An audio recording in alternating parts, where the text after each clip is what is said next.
All right, guys, so welcome. This is our second week of class. You guys are hanging in there still. I just wanted to go over a little bit about what this week will look like. So I'm in your modules. And again, thanks, I'll enable that live transcript.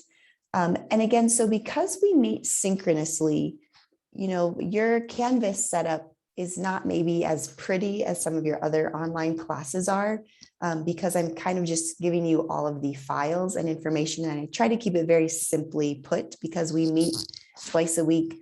But in your Canvas in module 1, remember each module goes about a month long. We went through chapter 1 last week. We'll go through chapter 2 this week. There's one PowerPoint. We're going to divide it into 2. So we'll get through about half of it tonight and half of it on Thursday. You guys will have a lecture quiz that's due this Sunday, September 12th at midnight. That lecture quiz will be using Proctorio. And I've been trying to, as I lecture, give you guys hints or study clues as to what might be on quizzes and exams. So I really try to help you guys out that way. I don't give you study guides. But be sure to maybe even watch my lecture recordings again to help you kind of remember what you should be focused on. Week 3 of the module will be on chapter 3, and then week 4 will be chapter 4 tissues. At the end of the module, again, you have a case study due. Your lecture exam 1 is also due, and I'm going to open it up on the Monday of that last week, which is September 20th, because a couple of you wanted it opened earlier. The last thing that I just switched around that I wanted to bring to your attention is labs 2 and 3 were kind of flip-flopped before. I kind of took a deeper look into them. Your lab 2, the introduction to the food macromolecules, is what we'll be doing this Sunday, September 12th at midnight. And lab 3 on cell membrane and transport will be due on September 19th, the following Sunday. And that's because we're going to be going over this week about the macromolecules in the body as a part of our chemistry chapter. And then next week, we'll be going over more about the cell and transport mechanism. So that's why I just flip-flopped those 2 labs around. So just pay attention to those due dates if you started working on one. Good question. So someone asked in the chat if the review questions at the, that I include here, those review questions you might not see on a test. You might see some of them on the test. These review questions I just give you guys as extra practice. If you have access to the My Lab and Mastering in the studying area of the textbook, there are a lot of practice problems there as well. So yeah, those review questions are not necessarily test questions. There might be some of those review questions that I've told you specifically, don't worry about this topic. So focus on kind of what I tell you in lecture, and then go through the review questions accordingly. But I just kind of upload all those review questions that the instructor guide has given me, just as a way for you guys to get used to seeing some of these multiple choice questions, and all the correct answers should be there too. Good question. So as I'm starting here, feel free to type your questions in the chat. I am recording for the people who aren't here. And if you guys are listening or want to know, this recording should be up by tomorrow morning. This recording, I'm just going to show one last time. To get to all recordings, you can just go to this YouTube channel link of recorded classes, and it'll pull up our YouTube channel page, the Physio one for fall 2021. And you'll see all these recordings listed on this playlist channel. So just so you're aware of that as well. All right, great to see you guys here. So we will start into chapter 2. This is everyone's favorite chapter on chemistry. A little sarcastic there. So we're just going to kind of plow through this chapter on chemistry. It's going to get a little detailed, but physiology gets into some of these chemical processes. So we do need kind of a basic working understanding of chemistry because of the physiological reactions that chemistry is involved in. I majored in chemistry many, many years ago, so I have a fondness for chemistry, but I know not everyone shares that fondness. So I'll try to keep this as simple as I can. Again, take notes about maybe things that I tell you to study from, but this is usually the chapter that gives people a little bit of trouble. There's 150 slides, so we're going to just get through about half of them tonight, so don't worry. We'll keep it simple. So your body is made up of chemicals and chemical reactions. Chemistry underlies all the physiological reactions in the body, the movement. So in terms of contraction of your muscles, digestion, the idea that your body, you eat an apple and then your body breaks that down into the chemical components of the apple, like glucose. The pumping of the heart, the nervous system, the sodium, potassium pump, everything involves chemistry. Chemistry can be broken down into basic chemistry and biochemistry. Basic chemistry is getting down to just atoms themselves, and then biochemistry combines biological processes with chemistry. Matter, you should know the definition of matter. Matter is anything that has mass and occupies space. Matter can be seen, smelled, or felt. And then weight, you should also know the definition of weight. Weight is the mass plus the effects of gravity. So, you might weigh, or I might weigh 150 pounds, let's say, for example, on Earth, because of the gravity pull that the Earth feels on a person, but on the moon, your weight might be different because the effects of gravity are different. States of matter, it can exist as a solid, a liquid, a gas. Those are pretty easy to identify. A solid has a definite shape and volume. A liquid, the shape can change, but the volume stays the same. And then a gas, the shape and the volume can change. Energy, you should know the definition of energy. It's the capacity to do work or to put matter into motion. Energy does not have mass, nor does it take up space. It just describes the capacity to work or to put something into motion. And the greater the work done, the more energy that it will use up in order to complete that work. Kinetic versus potential energy. Energy can exist as kinetic energy, which is energy in motion, and potential energy is stored or inactive energy. So I have my mug of tea right here, and it's a certain height above the ground. So we say that right now my mug has potential energy because when it falls, it could fall to the ground, and then the potential energy that it has stored in it will be changed into kinetic energy as it's falling, which is the energy of the action of movement. Energy can be transformed from potential to kinetic, as if your cell phone falls off the desk. I'm just looking what's around me. My mug falls off the desk. Stored energy can also be released, resulting in an action. And a lot of times we store energy between two atoms in a bond that keeps them together. Forms of energy, you should know these forms of energy. Chemical energy is stored in bonds of chemical substances. And we'll talk about what a bond is, but it's basically taking two atoms, which are the smallest particles, and kind of combining them in a form of a bond. And within that bond, we have chemical energy, because when the bond breaks, it will release energy. Electrical energy results from the movement of charged particles. Mechanical energy directly involves the movement of matter, and radiant or electromagnetic energy travels in waves like heat, visible light, ultraviolet light, and X-rays. Energy can be converted from one form to another, like turning on a lamp will convert electrical energy to light energy because the electricity will run through the socket, kind of giving a power source to a light bulb, and then that electrical energy will be converted to the light energy that's given off.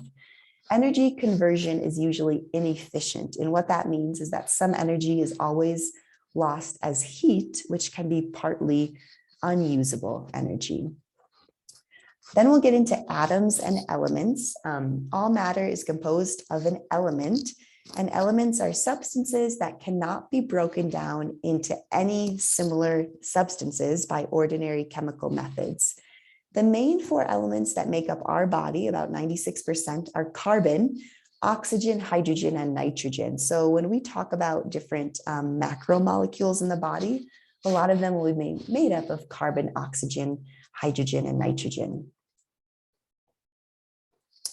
Oh, thanks so much. It probably is my vest. Someone was saying that thanks for letting me know that, Lindsay. Okay. My microphone is right by my desk. Thanks for letting me know. Okay. Let me know if that's better. I'll try to hold it out. And about 9 elements, let me just go back there. 9 elements make up the other 4% of the body, and about 11 elements make up less than 0.1%. So again, the 4 major elements, we have carbon, oxygen, hydrogen, and nitrogen. The periodic table lists all the known elements, and you've probably seen that periodic table before. And again, the elements are just each kind of individual piece of the periodic table. What makes up the elements are the atoms, which are the unique building blocks for each element. Atoms are the smallest particles of an element with the same properties of that element. And the atoms are what will give each element its particular physical and chemical property. And as we're going through this, you should know, the difference between an atom and an element. The atomic symbol is the 1 or 2 letter chemical shorthand for each element. So for example, in the periodic table, you just see abbreviated letters, either 1 or 2. O you'll see, and that stands for oxygen. C stands for carbon. Some symbols come from their Latin name. So some of the abbreviated 2-letter symbols have nothing to do with the name because it will have the Latin name associated with it. And a big example of this is sodium, which is Na. And you should really just memorize the atomic symbol for sodium right now, Na, because that'll come back throughout the semester. And the atomic symbol for potassium is K. And again, it's because the root is coming from the Latin name for those elements. So here's an example: common elements composing the human body, their atomic symbol, their approximate percentage of body mass, and then the functions. And you really don't have to know all of these details. Knowing these atomic symbols is easy of the 4 major elements. In terms of the functions, you don't really need to know because as we go on throughout the semester, you'll just get that. Here are more common elements composing the human body, the lesser 4%. Again, you don't need to know all of these or what make them up. But if you're interested, these are, the other 11 elements that make up the 4% of the body and their specific functions. And we'll be going through a lot of those throughout the semester as well. And these are the trace elements because they will make up less than 0.01% of the human body. The structure of atoms, you should specifically know this, the difference between a proton, a neutron, and electron. So when you think of the elements, are what the kind of smallest unit of matter can be. Atoms will make up elements, and then atoms are composed of 3 subatomic particles: protons, neutrons, and electrons. Protons carry a positive charge, and they weigh an arbitrary 1 atomic mass unit, and that will make more sense in a little bit. Neutrons have no electrical charge, so they are neutral. That's why there's a 0 there. And they also weigh approximately 1 atomic mass unit. Electrons carry a negative charge, and the difference between electrons is that they have virtually no weight at all. The number of positive protons is always balanced by a number of negative electrons. So atoms in their normal state are always neutral because the number of protons will be balanced by the number of electrons. So positive and negative charges will balance each other out. The protons and neutrons are always found in a centrally located nucleus of an atom, and electrons will orbit or circle around a nucleus, kind of like planets circling around the sun. And chemists have devised models of how these subatomic particles are put together. They describe the planetary model and the orbital model.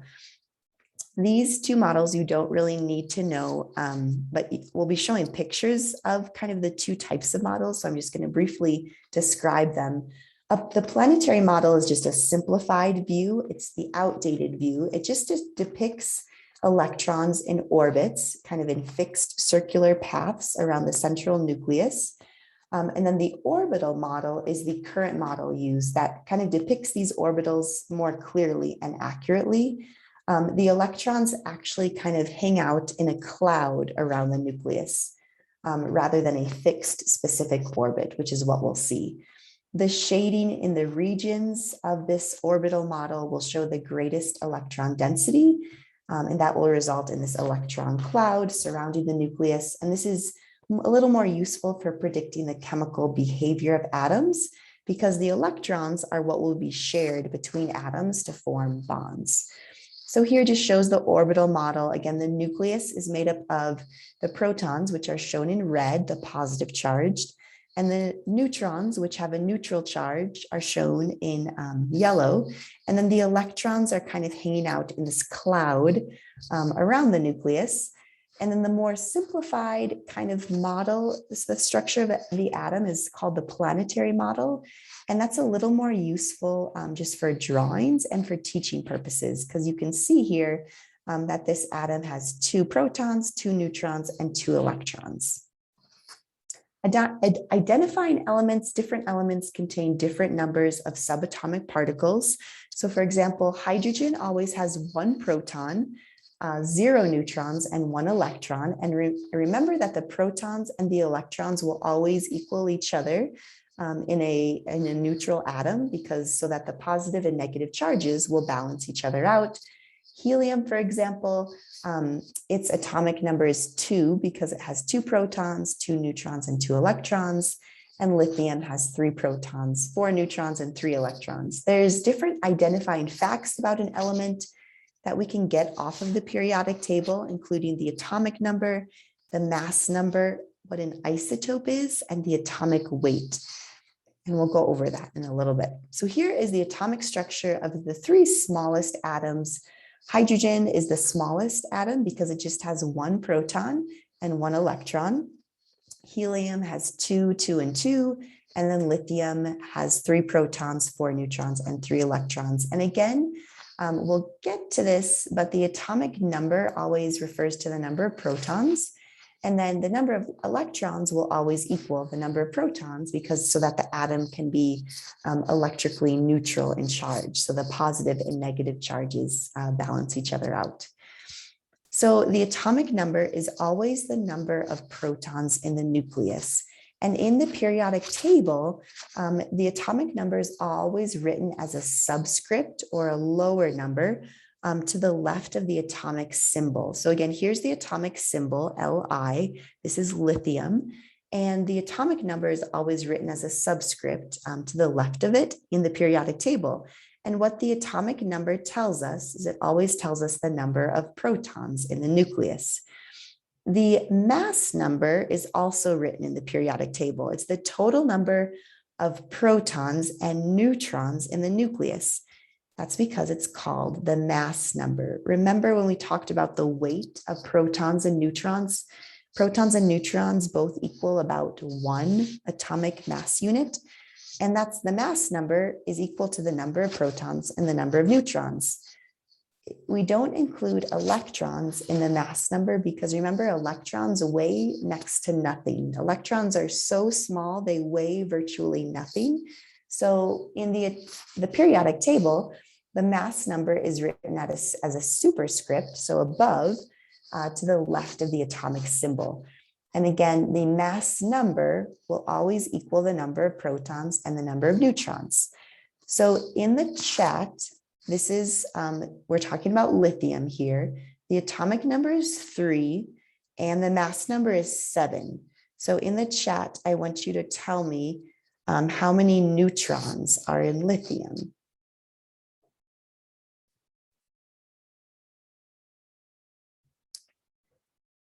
We got an answer. Good. So it's right. And now you can all see it's 4.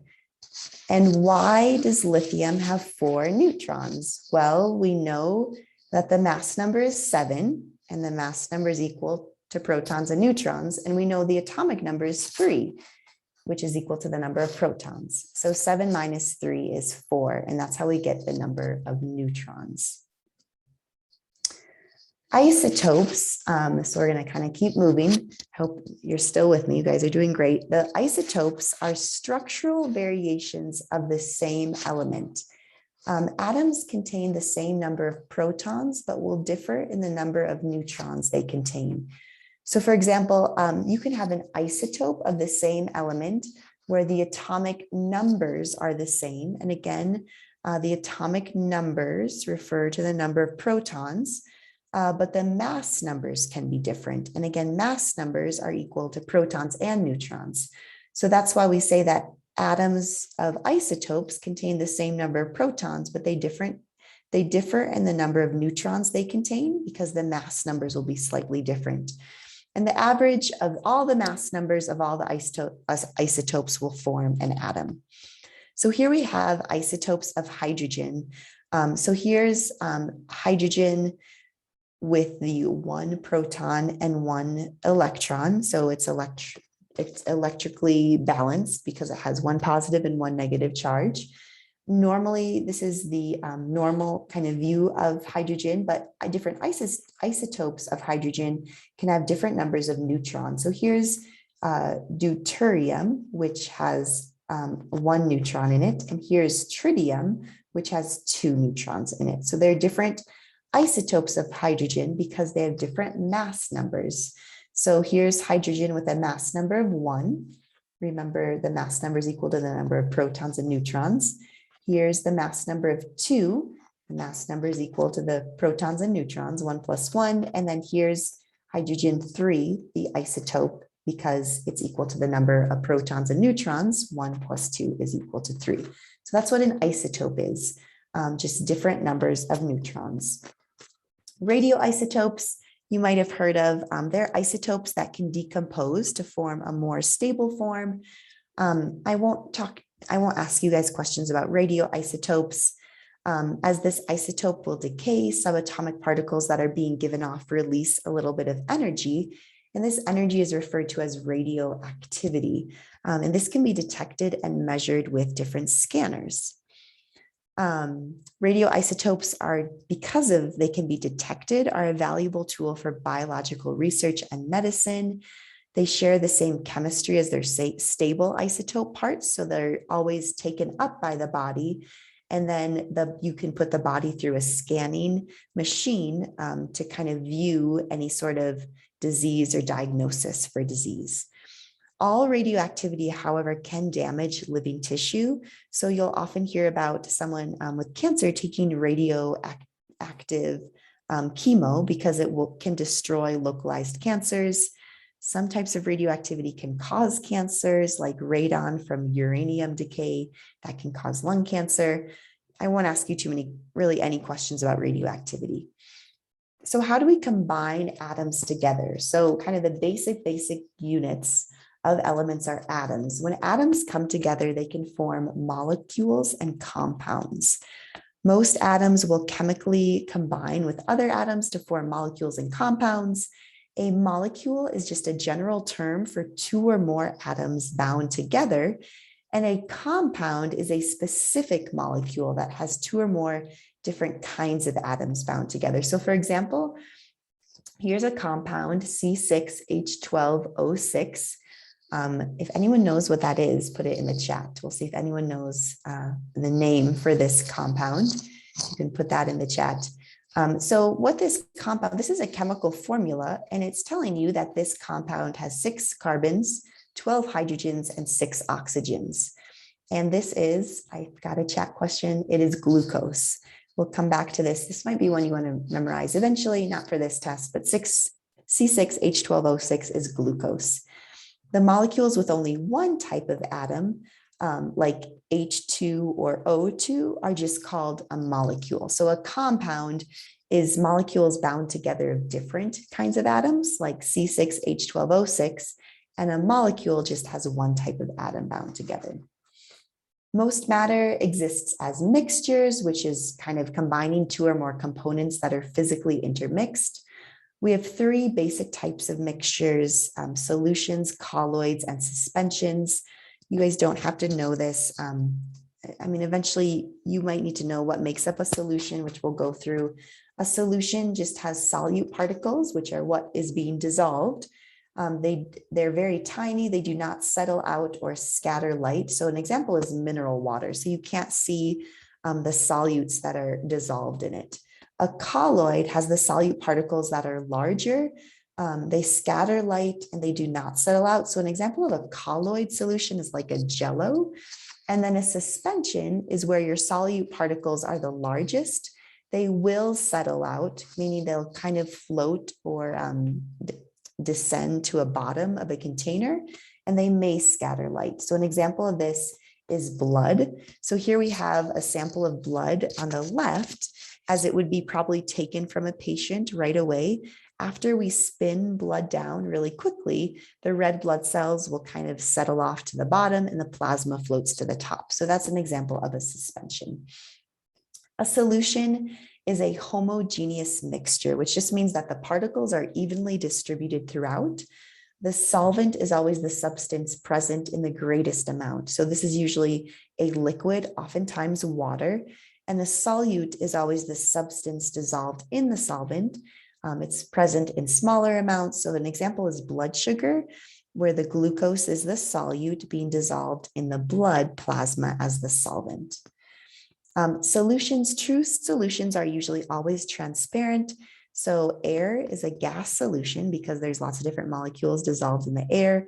A salt solution would be if you were to dissolve salt in water to make salt water, or sugar solution, dissolving sugar in water. So they would be transparent, meaning you can see through them. Most solutions in the body are true solutions of gases, liquids, or solids dissolved in water. And then we get to concentrations of solutions, and we're going to kind of skip over this. I won't ask you any calculation questions of concentrations, but if you've taken chemistry, you might remember things like molarity, Avogadro's number, but I won't ask you questions about that. Colloids, an example of colloids are like Jello or the cytosol of a cell. I won't ask you too many questions about that. And then suspensions, again, an example of a suspension is blood, because when it is settled or spinned down, the blood cells will kind of settle out to the bottom. So here are differences between mixtures and compounds. Unlike a compound, mixtures do not involve chemical bonding between them. So what we just talked about were mixtures, the solutions, the colloids, the suspensions. What that means is that there's no bonding between the sugar and the water molecules. If you were to dissolve sugar in water, there's no bonding that's occurring. They're just mixed together. Mixtures can be separated by physical means like straining or filtering. Compounds can be separated only by breaking their chemical bonds. So in general, a compound means you're bounding different atoms together, and mixtures just means you're mixing them, but they're not bound chemically. Chemical bonds then are energy relationships between electrons of reacting atoms. So when we talk about chemical bonds, we're talking about electrons and how they're being used between atoms. So there is, I think, a test question or a quiz question about what subatomic particle are involved in chemical bonds, and it's always electrons. They are the subatomic particle that's involved in all chemical reactions. And that's because the electrons, again, are the ones that are surrounding the nucleus of the atom. So what electrons will do is electrons will be shared between atoms, or they'll be transferred between atoms. And when electrons are shared or transferred, that's what forms a bond or a connection between different atoms. So electrons, as we talked about, they occupy areas around the nucleus, and they occupy these areas in kind of shells. So we have different energy levels or different shells that these electrons occupy. And depending on the size, an atom can have up to 7 electron shells. And the shells can only hold a specific number of electrons. So for an example, the shell closest to the nucleus is always filled first. The shell 1 can only hold 2 electrons.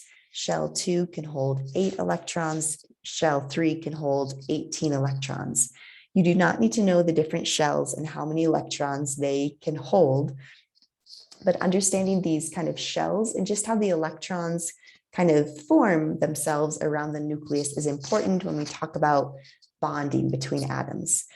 The outermost electron shell is called the valence shell, and the electrons in the valence shell have the most potential energy because they're farthest from the nucleus. And the electrons in the valence shell will always be the ones involved in a chemical reaction because they will be the ones that are shared between atoms to form a bond. An octet rule, and I think I'm going to skip over some of this because I don't ask you too many questions. What the octet rule talks about is that every atom wants 8 electrons in their outermost shell. So this will play a really important kind of role in when atoms want to make a bond with another atom. Atoms will always want to have 8 electrons in their outermost shell. And that idea of wanting 8 electrons in the outermost shell drives all of these chemical reactions. For example, in the periodic table, the noble gases are always on the way right-hand side of the periodic table. All of them have 8 electrons in their valence shell. So they're not chemically reactive at all because they're happy, they're content. Their valence or outermost shell is already filled up. So it's kind of unique that makes up those. Most atoms do not have a full valence shell. So atoms will gain, lose, or share electrons, which forms this bond with other atoms to achieve that stability of 8 electrons in the valence shell. And I'll try to skip over what you don't need to know because I think I might be losing some of you. But this just shows how the outermost energy level, the valence shell, will be complete when there's 8 electrons in the outermost shell. Helium is also one of the noble gases, but it can only have 2 electrons in its outermost shell. All right, so I'm going to kind of keep going over here. These are more chemically reactive elements because they want to fill up their valence shell of 8. What we're going over right now will be a quiz question for Sunday, understanding the 3 major types of chemical bonds. You'll need to know this for your quiz and as well as your test. It's just a good question. So there's 3 major types of chemical bonds: ionic, covalent, and hydrogen. Ionic bonds are referred to as ionic because they are using ions. And ions are atoms that have gained or lost electrons and become charged. The number of protons in an ion will not equal the number of electrons because they're not electrically neutral anymore. So for example, if an atom gains an electron, electrons have a negative charge to them. So let's say I'm an atom and I gain an extra electron, I will become more negative. If I'm an atom and I lose an electron, if I lose a negative charge, I become more positive. Yes, metal and non-metal have to do with that a little bit too, Lynn, and we'll get to that. So again, an ion is just an atom that has gained an electron, it's become more negative, or it's lost an electron and become more positive. And an ionic bond just involves the transfer of valence shell electrons from one atom to another, resulting in an ion. One will become the anion, which calls the atom with a negative charge, and one will become the cation, which is the one with a positive charge. And then when they have these oppositely charged ions, they will attract each other, and the attraction of those opposite charges results in the ionic bond. So an example of this is sodium chloride, so the formation of sodium chloride. So this is showing sodium. The lone outer electron of sodium will join the 7 outer electrons of chlorine. The result is a cation. So sodium will lose an electron, so it'll become positively charged, and chloride will gain an electron, so it'll become negatively charged. So then we have a positive and negatively charged atom that are going to attract each other, and they will form an ionic bond, and they will create a compound called sodium chloride, or NaCl. And in the chat, type in what is sodium chloride. You guys all probably ingested some today.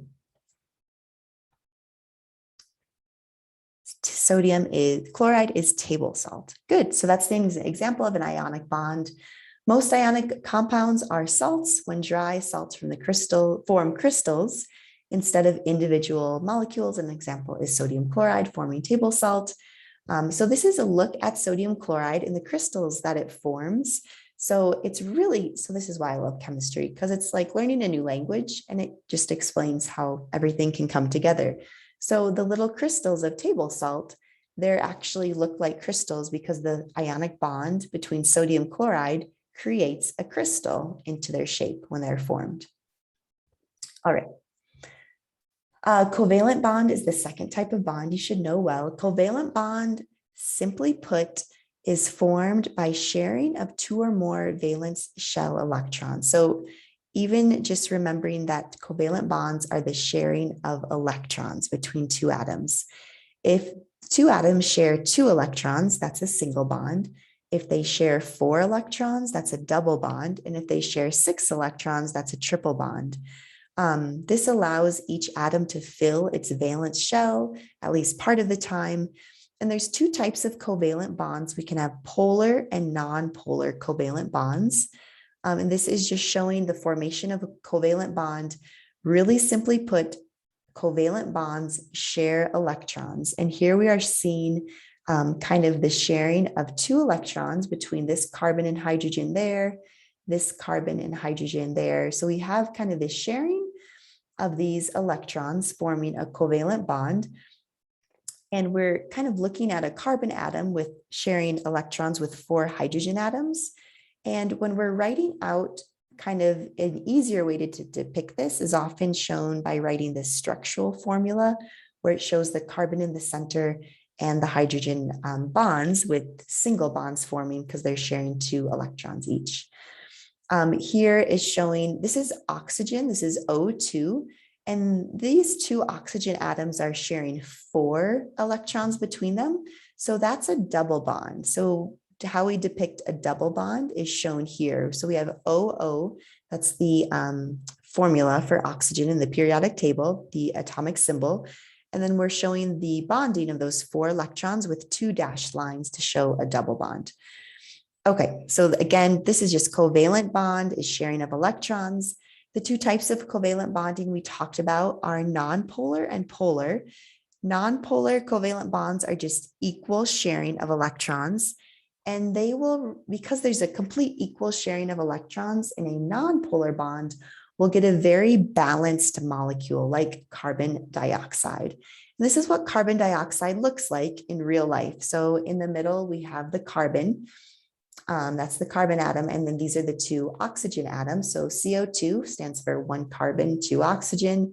And this is a nonpolar covalent molecule because the electrons are completely shared equally. And what that gives us is a completely linear and symmetrical model. So in real life, carbon dioxide is completely linear and straight. So we call that nonpolar because the electrons are shared completely equally, and we get a completely linear model.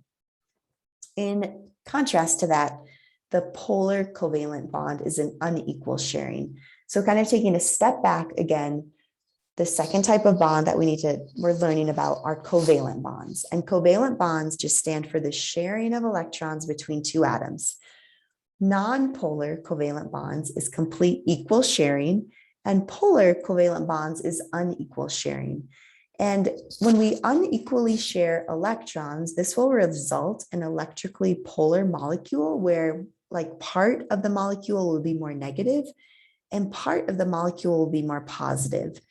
And an example of this is H2O.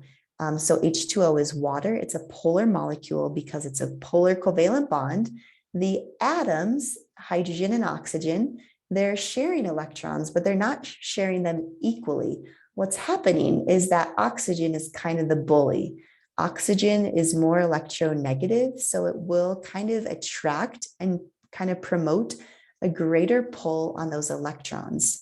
So when we look at hydrogen and oxygen and how it comes together to form water, here's our oxygen molecule in red, and here are our hydrogen atoms, So the oxygen atom is bound to 2 hydrogen atoms to create H2O, which is water.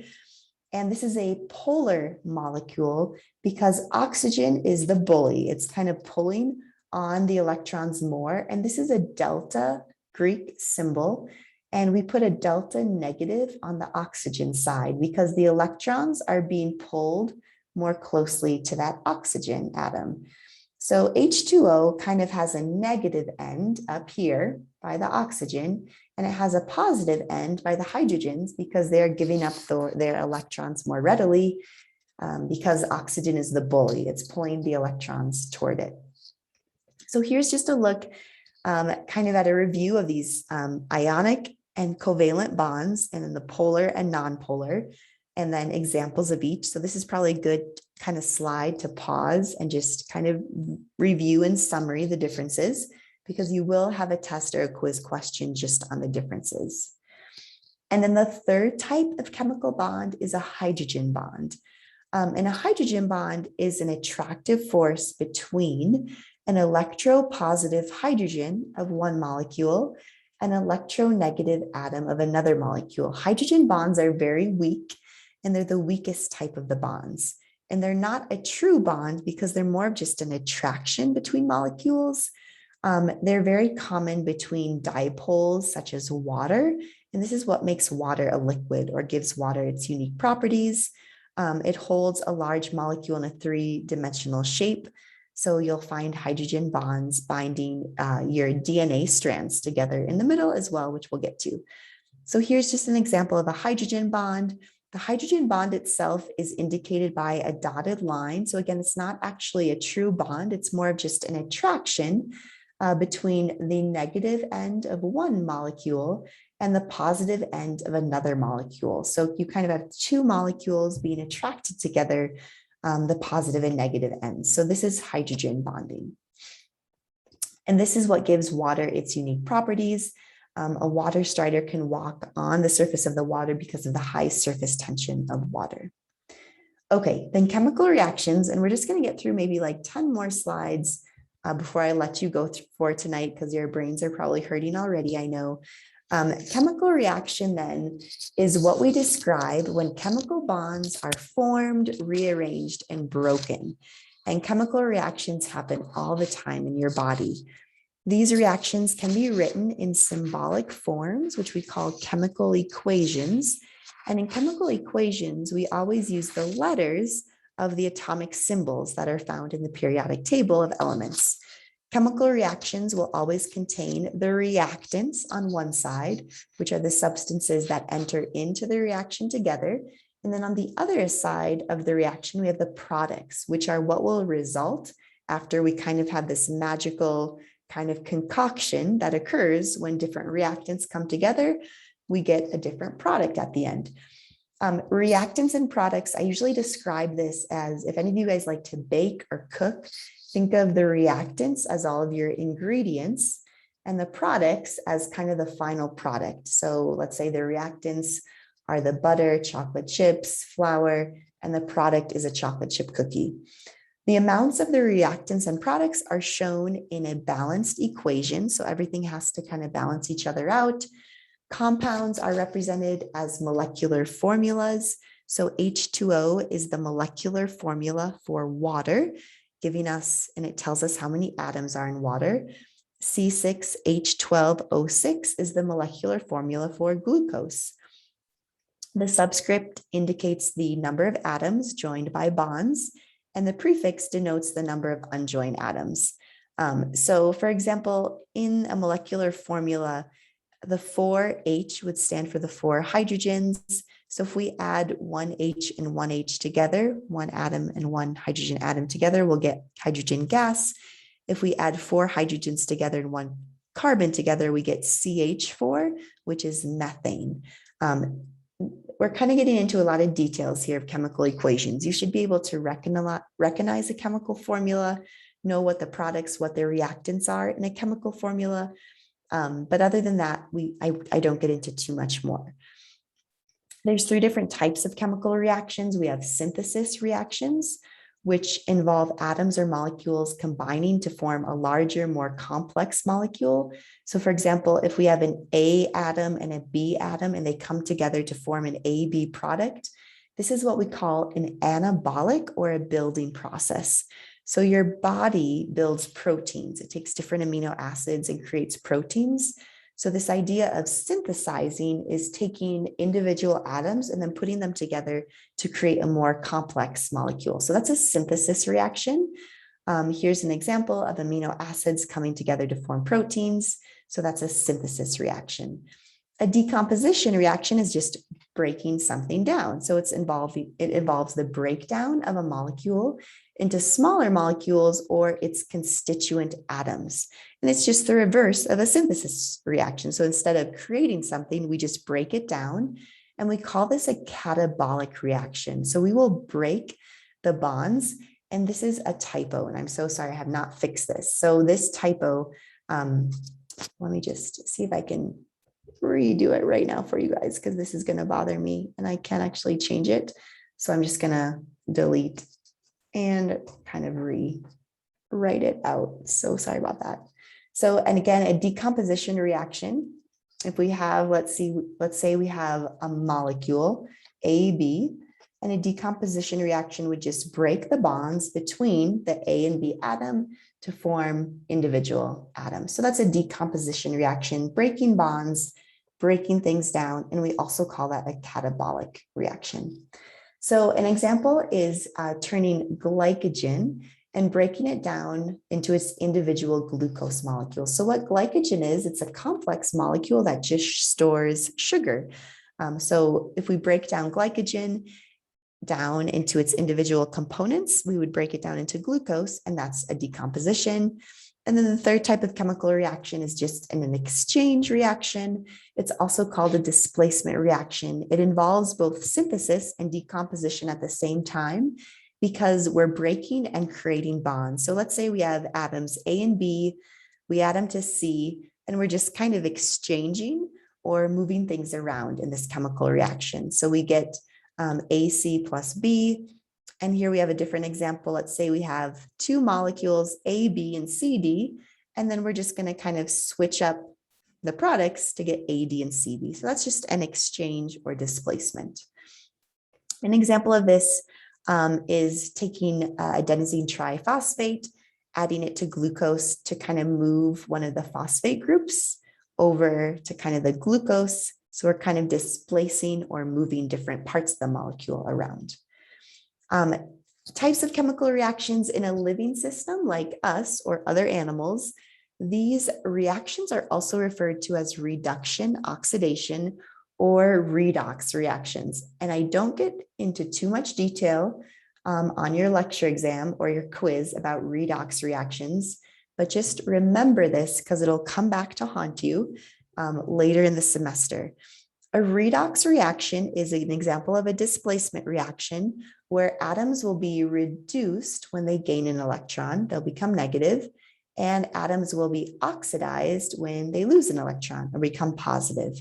And an example of a redox reaction is showing glucose, combining it with oxygen to form carbon dioxide, water, and ATP.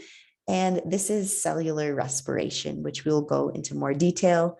What cellular respiration is it explains how you take in food and your body turns it into energy. So we'll come back to redox reactions. A little bit more about chemical reactions, again, that I don't get into too much detail, I don't think, on your exam, are exergonic and endergonic reactions. Exergonic reactions give off energy, and endergonic reactions use up energy. So catabolic reactions will be exergonic and anabolic reactions will be endergonic. The reversibility of chemical reactions. So all chemical reactions are theoretically reversible. What that means is that in the body, if you take two atoms and you combine them to form a product, that product could potentially go back to those individually two actions. So that's what reversible means. And chemical equilibrium will occur if neither the forward or the reverse reaction is dominant. So kind of in the body, these two reactions are occurring at the exact same time.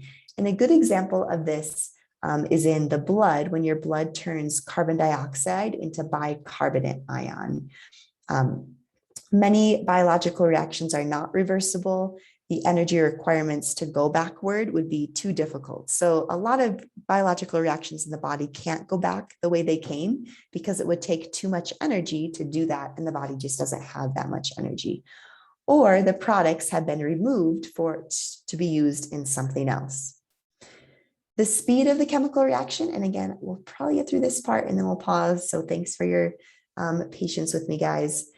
I know we're coming up on an hour and I'm trying not to go over an hour on these meetings. The speed of chemical reactions can be affected by temperature, concentration of reactants, and the particle size. And what that just means as chemical reactions, so this idea that your body is creating or decomposing something, if an increase in temperature in the body usually increases the rate of those reactions occurring. The concentration, if we increase the concentration of the reactant, which is like the ingredient, so what we start with, that also usually increases the rate. And then the particle size, usually smaller particles will increase the rate of the reaction more. The other thing that helps chemical reactions occur a little bit more quickly are called catalysts. And a catalyst is just important because it increases the rate of the reaction without being chemically changed. And an enzyme is in the body because it's a biological or organic catalyst. So I think we're going to stop there. This is a good place to stop. So what we just went through was basic chemistry. And what we will go through on Thursday is then biochemistry. So a little bit more about the biology and how it'll relate to living matter.